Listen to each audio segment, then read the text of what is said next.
cara pembuatan tadi kita sudah kita sudah bahas ya. Prinsipnya adalah sederhana, prinsipnya adalah tidak menggunakan bahan yang cara pembuatan tidak menggunakan mesin-mesin dengan berteknologi, tetapi merekrut dengan banyak orang itu diperbolehkan. Kapasitas banyak itu mungkin bisa dengan 20 atau 30 di bawah 40. Yang penting konsepnya adalah sederhana gitu.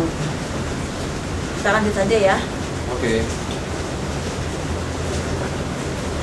Ini kaitan dengan penandaan ya Bapak dan Ibu. Penandaan atau label itu adalah kemasan. Sebenarnya gini, ada yang tadi Bapak dan Ibu sudah tanyakan, itu masuk di dalam materi ini juga. Tapi memang saya memberikan kesempatan, kalau nanti selesai, kalau pertanyaannya lupa Pak. Oh langsung itu? Ya, jadi langsung. Dan memang materinya sebenarnya saya hanya yang intinya saja. Jadi apa sih yang pada saat Bapak dan Ibu nanti jumpai pada saat proses pelaksanaan usahanya. Jadi penandaan ini adalah etiket atau label brosur di mana yang berisi informasi atau keterangan produk. Kemudian sama dengan label atau penandaan dengan petunjuk penggunaan. Petunjuk penggunaan ini wajib Bapak cantumkan. Contohnya misalnya Bapak dan Ibu, suara saya jelas nggak? Jelas. Nggak. Jadi contohnya gini, kita kembali ke cairan cuci piring. Biar mungkin ada di antara Bapak dan Ibu yang memproduksi cairan cuci piring, kemudian untuk membuat menarik dibikin warna-warna yang ada merah, hijau, dan segala macam.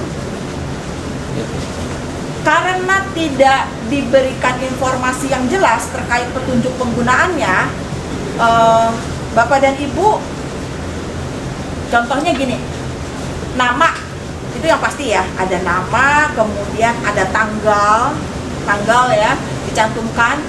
Terus kaitan dengan petunjuk penggunaan ini, misalnya perlu nggak diencerin lagi?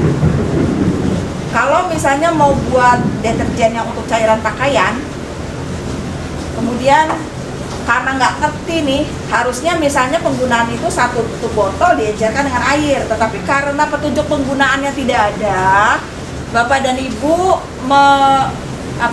langsung aja mencantumkan nama dan nomor dari izin produknya, tetapi konsumennya nggak tahu. Harusnya sebenarnya diencerkan.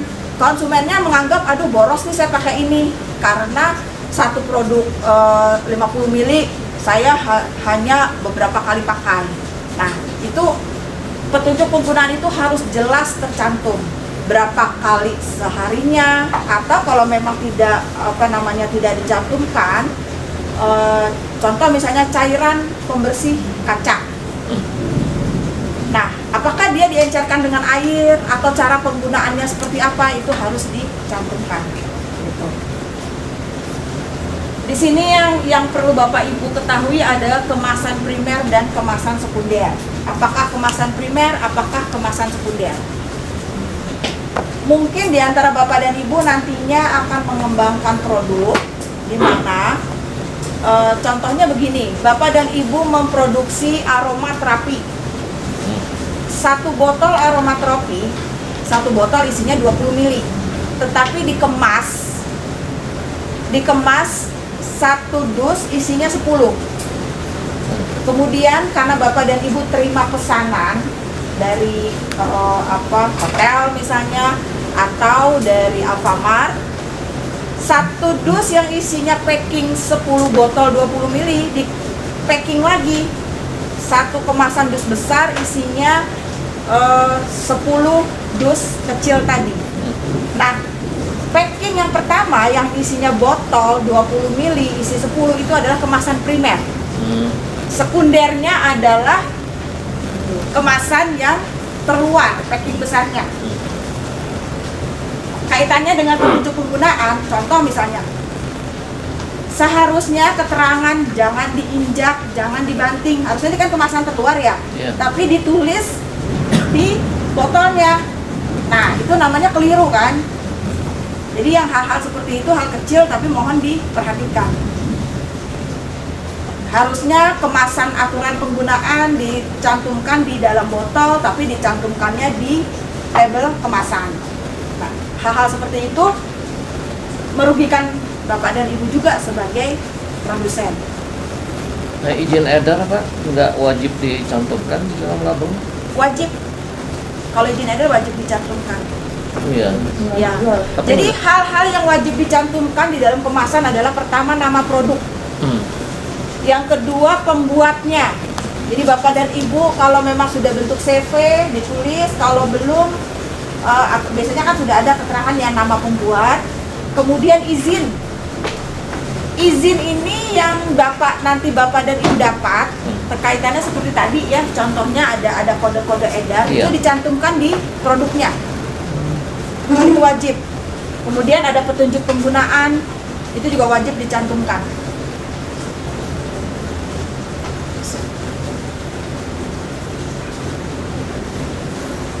Lanjut dengan penandaan. Penandaan kemasan ini adalah hal-hal yang Bapak dan Ibu, pada prinsipnya penandaan ini sama dengan petunjuk penggunaan label. Jadi adalah kewajiban-kewajiban. Dia tidak boleh mengklaim itu tadi 100% membunuh kuman, 100% kuman mati. Itu tidak boleh. Jadi apabila tadi yang sudah diutarakan oleh Ibu, produknya dia secara hasil uji sudah terbukti, tetapi cukup diterangkan ada hasil uji dari lembaga uji terakreditasi. Hanya cukup seperti itu. Sampai sini ada yang bertanya nggak, Bapak Ibu? Lanjut ya. Perlu nggak ditampilkan masa kadaluarsa kalau seperti itu? Masa kadaluarsa boleh, tapi Ibu mencantumkannya berdasarkan apa? Masa kadaluarsa Biasanya itu berdasarkan dari referensi atau dari pembimbing yang sebelumnya yang memberikan formulasi. boleh. Jadi gini ya Bapak dan Ibu, kaitan dengan masa kadaluarsa adalah kaitannya dengan bahan baku yang Bapak Ibu dapatkan ya. Itu biasanya kan dicantumkan, Mas. Itunya di dalam bahan baku itu apakah Bapak dan Ibu dalam membeli itu harus teliti apakah di situ ada atau tidak. Karena nantinya Bapak dan Ibu juga diminta untuk melakukan uji setelah 2 tahun Bapak dan Ibu terima izin untuk pengembangan. Disitulah di dalam hasil ujinya, kalau Bapak dan Ibu anggaplah gini, pada tanggal 20 Agustus 2020 Bapak dan Ibu diberikan izin. Bapak dan Ibu mulai produksi kan. Nah, 1,5 tahun kemudian Bapak dan Ibu lakukan uji. Ini khusus ya untuk produk-produk PKRT ya. Setelah dilakukan uji stabilitas, produknya Bapak dan Ibu itu masih bagus. Berarti Bapak dan Ibu punya kurun waktu 1,5 tahun masa kadaluarsa. Bapak dan Ibu boleh mencantumkan di dalam masa kadaluarsa itu 1,5 tahun. Berarti kalau boleh disimpulkan berarti uji stabilitasnya itu berdasarkan fisik ya. Berarti kita harus menyimpan supaya tahan 1,5 tahun gitu atau gimana? Bukan Bu. Diuji. Uji stabilitas itu berdasarkan hasil uji dari laboratorium. Kalau nanti Ibu lakukan uji setelah 1,5 tahun hasilnya tidak bagus, berarti produk Ibu tidak mempunyai rentang masa kadaluarsa 1,5 tahun. Gitu. Uji stabilitas adalah menunjukkan bahwa produk kita masih stabil. Berarti kan harus kita simpan sebetulnya dari produk awalnya itu sampai 1,5 tahun. Nanti setelah 1,5 tahun baru diuji ya. Boleh, karena itu sampel ya Bu ya. Ya, betul. Kalau uji itu kan tidak harus seluruh produk. Betul. Hanya sampel aja. Misalnya Ibu tetapkan, Ibu berikan catatan, Ibu simpan. Betul. Gitu. Nanti 2 tahun kemudian baru dilakukan uji. Untuk uji ini tidak diwajibkan, bukan suatu persyaratan perizinan. Tetapi ini bagian dari pengembangan. Pada saat Bapak dan Ibu menetapkan expired masa berlakunya. Jadi kita tidak usah mencantumkan juga boleh kan berarti. Boleh. Yang paling penting adalah izin edar produk, nama produk, dan Bapak dan Ibu sebagai pembuat serta petunjuk penggunaan yang jelas. Seperti itu.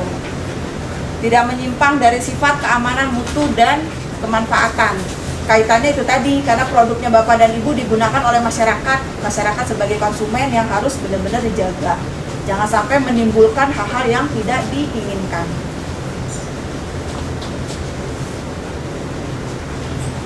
Pembinaan dan pengawasan ini kaitannya dengan Bapak dan Ibu pembina. Jadi di sini Bapak dan Ibu pembina nantinya yang setelah izin didapat, Bapak dan Ibu berhubungannya tidak ke kami lagi, tetapi dengan pembinanya Bapak dan Ibu. Ya, suatu ketika Bapak dan Ibu nanti didatangi oleh petugas, di mana kesesuaiannya ini harus benar-benar apakah sesuai dengan komitmen yang diisi. Gitu. Nah, di sini juga disebutkan ya bahwa di dalam untuk masa pengujian dilakukan secara berkala. Jadi setelah Bapak dan Ibu mendapatkan izin, Bapak dan Ibu boleh melakukan pengujian setelah 1 atau 2 tahun untuk menetapkan masa kadaluarsanya, untuk menetapkan bahwa produk saya masih stabil. Itu khusus untuk produk-produk PKRT. Tapi bagaimana dengan yang memproduksi alat kesehatan? Apakah tidak ada masa kadaluarsanya? Kalau Bapak dan Ibu memproduksi tongkat, kalau tongkat itu pengujiannya untuk saat ini untuk usaha rumah tangga tidak diperlukan ya Bapak dan Ibu. Jadi khusus untuk produk-produk yang aromaterapi, cairan cuci piring, cairan pembersih lantai, kemudian ada beberapa cairan atau produk-produk rumah tangga. Mau nanya untuk mengajukan izin beratnya itu kita boleh kemana aja atau harus ke boleh kemana aja Pak, yang penting laboratoriumnya itu terakreditasi. Oke. Cuman dalam hal ini dari pihak Dinas Kesehatan mereferensikan salah satunya untuk uji produk stabilitas itu ada di BBLK, itu Balai Besar Laboratorium Klinik di Percetakan Negara, atau di PPOMN itu terakreditasi. Apabila Bu, boleh nggak saya melakukan uji dulu? Tidak harus 1 tahun atau 2 tahun, boleh-boleh saja. Tetapi masa stabilitasnya itu kan tidak bisa diukur. Yang bagus seperti tadi Ibu.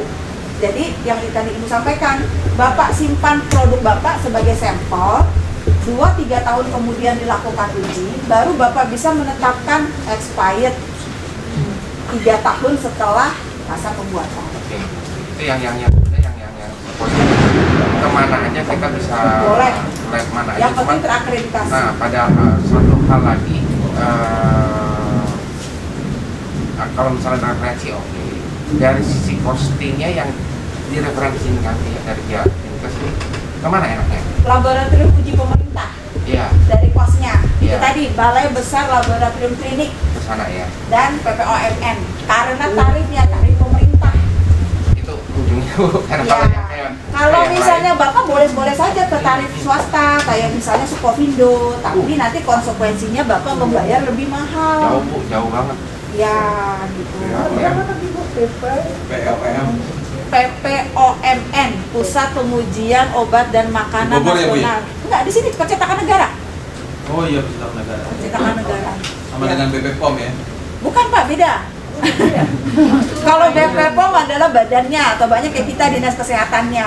Tapi kalau PPOMN itu memang suatu lembaga uji laboratorium. Bapak mau uji obat, uji makanan, uji produk seperti tadi produk-produk Bapak nih sabun dan senyawanya sejenisnya itu diperbolehkan. Tapi kalau PPOMN itu biayanya agak mahal. Tapi cepat. Uji produk ya Bu ya? Uji produk. Produk ya? Betul. Kalau BBLK, contoh misalnya Bapak dan Ibu pernah dengar ini nggak, cairan ini nih, lantai, pembersih lantai. Untuk menguji suatu cairan pembersih lantai sevolume 500 ml, di BBLK itu tarifnya 500.000. Iya, 500.000. Tapi waiting listnya sampai 1 bulan, 1 bulan setengah, karena saking banyaknya. Kalau di PPOMN, kalau nggak salah tarifnya kurang lebih kami kemarin 1 juta. 1 juta. 1 juta tapi hasilnya 1 minggu. 7 hari ya betul. Itu bukan karena oh ini kok sama-sama pemerintah beda ya. Itu alatnya Pak. Jadi masing-masing pengujian ada alat. Ada yang namanya spektrofotometri, itu adalah untuk menguji suatu rentang atau stabilitas dari masing-masing produk. Gitu. Itu kaitannya di alat. Gitu ya. Bu, mau tanya Bu, masalah produk ini kalau untuk produk ternak bisa masuk UMKM nggak sih? Produk ternak bisa masuk UMKM. Bisa ya? Tapi nggak di kita, nggak di dinas kesehatan. Hah? Tidak di dinas kesehatan. Dinkes. Produk ternak bisa masuk ke UMKM, tetapi tidak melalui dinas kesehatan. Ternak produknya apa dulu? Makanan kah? Bukan, dia vitamin lah, vitamin. Jadi kita konsep apa? Vitamin. Kalau vitamin Vitamin berarti ternak jenisnya supaya- jenisnya supaya- makanan ya Pak ya? Iya. Konsumsi Nggak cuma makanan Bu, dia cairan. ya maksud Kita- saya dia dikonsumsi tapi yang makan itu hewan kan, Iya, bukannya manusia manusia. Iya, maksud saya gini Pak, Bapak mau buat vitamin tapi konsumsinya pangsa pasarnya untuk ternak gitu ya. Iya. Nah itu tidak di kita, tidak di dinas kesehatan, Oh, di Dinkes. tidak. Di mana tuh Bu? Kalau untuk vitamin dia ternak ya, kaitannya Bapak mau buat. Nah sekarang saya tanya dulu. Buatnya Produk- UMKM Bu ini. Bu. Bukan, iya benar. UMKM itu boleh apa aja Pak. Bapak mau bikin ban mobil pun boleh. Boleh. Sepanjang itu tadi ada batasan kelas usahanya modal, kemudian dari tempat sarana prasarana yang dibuatnya, makanan itu Pupuk juga boleh Bu. UMKM. Pupuk juga boleh. Pupuk juga boleh UMKM. Jadi UMKM adalah jenis. Nama jenis kelompok usaha. Tadi kalau yang tadi saya tanyakan itu kalau untuk yang ternak sama pupuk itu di mana Bu? Kita izinnya. Nah, saya tanya dulu ke Bapak. Bapak mau bikin pangsa pasarnya ternak dan hewan. Iya. Tetapi itu bentuknya apa dulu? Cairan. Cairan dari apa kandungannya? Kandungannya Herbal kah? herbal. Alami kalau Perizinan pada balik lagi ke ada ini langsung. Bu Jessi. Bisa ya? Ya, Perizinan. karena jenisnya tradisional. Tradisional Bu jenisnya. Jenisnya tradisional. Jadi supaya sapi itu kuat gitu Ya. kan. Bapak, tapi kan konsumennya bukan ke orang. Bukan ke orang. Kalau tradisional ke orang dengan Bu Jessi. Oh, Tapi tradisional. maksudnya Bisa, Bu. konsumen Ini pasarnya langsung aja ke PTSP. nggak bisa. PTSP adalah lembaga perizinan. Dia bukan untuk Jadi kemana? mengelola. Jadi gini ya Kan pemahamannya. tadi perizinan. PTSP adalah lembaga perizinan. Sementara Bapak dan Ibu di sini adalah ingin melakukan usaha. Bagaimana mendapatkan izin itu adalah satu rangkaian. Bagian yang dari Bapak dan Ibu lakukan ini adalah proses dari rangkaian mendapatkan izin. Betul. Bapak kepengen mendapatkan izin cairan yang dikonsumsi oleh ternak. Iya. Bapak berkoordinasi dengan UMKM dulu pertama kali. Ini, UMKM Jakarta Selatan. Nanti di mana tuh? Nanti bisa berkoordinasi dengan Ibu Jessi, kalau nggak salah namanya Bu Tinda atau siapa, Tinda Jakarta Timur ya. Itu peternakan beda lagi nanti keluar izinnya ya. Kalau izin semuanya sama Pak dengan Sama PTSP. satu izin untuk semua. iya. Gini, saya menjelaskan sebenarnya bukan kapasitas saya. Apa Bu? Jadi gini, izin itu adalah di Indonesia, khususnya kita bicara pemerintah daerah. Iya. Izin itu yang mengelola perizinan adalah PTSP. Oh, PTSP ya. Itu satu. Oke. Benar, seperti Bapak ini semua PTSP. Iya, siap. Tetapi PTSP tidak serta-merta langsung mengeluarkan izin. Semuanya. Harus melewati UMKM. Bukan begitu. Yang namanya izin semuanya ada persyaratan, Pak. UMKM adalah jenis. Bapak itu masuk ke dalam kelompok UMKM, Iya, betul. perorangan, PT, CV itu adalah kelompok usaha. Jadi bedakan ya. Ini ada izin, lembaga perizinan itu adalah PTSP. Bapak masuknya kemana? Saya UMKM, berarti Bapak adalah kelompok usaha. Itu setara dengan PT, CV. Nah itu Bapak masuk ke UMKM. Oke. Kemudian masuk lagi ke produknya Bapak. Bapak mau bikin apa? Tadi pertanian sama pupuk. Pupuk. Pertanian. Ya, Tapi herbal semuanya. kaitannya sama herbal. Iya. Nah, kaitan sama herbal, Bapak pertama berkoordinasi dengan UMKM pembina. Kalau Bapak di Jakarta Selatan, Bapak berkoordinasi dengan UMKM-nya. Ini.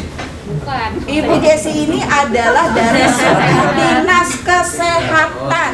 Saya tadi sudah kasih clue bahwa itu izin menginduk semua PTSP. Bapak adalah kelompok usaha. Bagaimana saya mau bikin cairan? Itu ada lagi nanti kaitannya dengan herbal. Kalau kita Dinas Kesehatan jajaran itu bisa menjadi pembina herbal, tapi kaitan dengan yang dikonsumsi oleh manusia, makanan, itu bisa melalui suku dinasnya. Tetapi kalau untuk hewan, yang jelas kan di luar dari kita. Sementara kita konteksnya di sini adalah membahas penyuluhan rumah tangga, begitu. Jadi nanti Bapak mohon sabar, selesai ini baru kita bisa lanjut kembali. Mungkin boleh tambahin Bu, untuk ke arahnya ke Dinas Pertanian dan Peternakan. Salah satunya itu, karena kan ini ada herbal juga ya, suplemen herbal itu kan ke BPOM. Tinggal nanti rujukannya mana, impor atau dalam negeri. Sama dengan Seperti kalau itu. pupuk organik ya. Ya, itu larinya ke pertanian. Iya. Tapi di sini Pak DKI ini UMKM-nya juga apa aja Pak? Jadi dia tidak hanya untuk yang produk manusia. Jadi kalau Bapak ini mau bikin pupuk itu juga bisa. Cuma nanti disortir lagi dari UMKM diarahkan kemana? Apakah dia masuknya ke POM atau masuknya ke murni pertanian? Seperti itu. Sebelum masuk ke izin PTSP-nya. Jadi kalau PTSP Bapak tuh ngeklik izin itu semua udah lengkap, semua berkas. Jadi si PTSP itu nggak mau tahu, mau katanya kurang 1, kurang 2, saya tidak mau tahu. Yang penting sesuai dengan apa yang sudah saya tayangkan, itulah harus dilengkapi. Kelengkapan mengalami harus penyuluhan dan segala macam, itu tadi yang sudah disampaikan oleh Pak Sepa tadi. Jadi Bapaknya harus berkoordinasi, gitu. Oke Bu, terima kasih. Ya.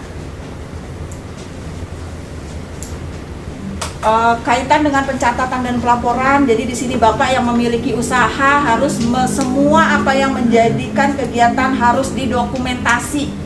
Dokumentasinya ini harus dibuat dari mulai Bapak membeli suatu bahan materialnya. Jadi apakah Bapak membeli bahan baku seperti tadi misalnya essential oil dibeli hanya 5 mili, kemudian dari seperti cairan misalnya 1000 ml itu harus tercatat dan tersimpan paling lama sampai dengan 5 tahun. Jadi harus disimpan selama-lamanya 5 tahun. Sampai di sini mungkin ada yang bertanya.